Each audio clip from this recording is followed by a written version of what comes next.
ಈಗ ನಿರ್ಮಾಪಕರ ನಿರ್ಧಾರ ಡಿಸೆಂಬರ್ಗೆ ಬರುವಂತದ್ದು ಅನ್ನುವಂಥದ್ದು ನಮಗಿರೋ ಮಾಹಿತಿ.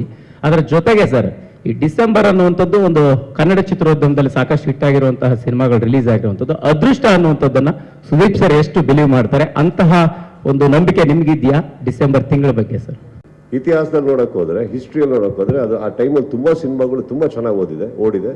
And he being a good producer, senior producer, ಅದನ್ನೆಲ್ಲ is aware of that.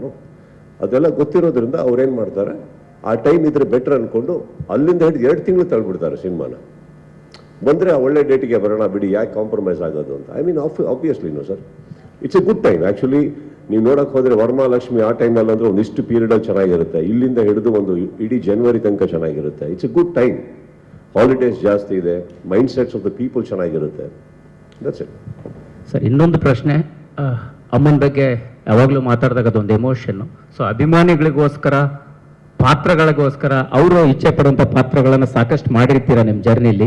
So ಅಮ್ಮ ನಿಮ್ಮನ್ನ ಇಷ್ಟಪಡಿರ್ತಕ್ಕಂತಹ ಪಾತ್ರದ ಬಗ್ಗೆ ಆಗಿರ್ಬೋದು, ಅವರು ನಿಮ್ಮ ಸಿನಿಮಾಗಳನ್ನು ಮೆಚ್ಕೊಂಡಿದ್ದಂತಹ ರೀತಿ ಈ ಕ್ಷಣಕ್ಕೆ ಆ್ಯಸ್ ಯೂಶುವಲ್ ಮಿಸ್ ಮಾಡ್ಕೊಳ್ತೀವಿ.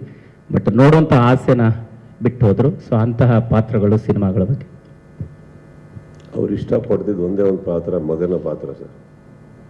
ಅದನ್ನು ಭಾಳ ಬದುಕ್ತಾ ಇದ್ದೀನಿ ಇವತ್ತಿಗೆ.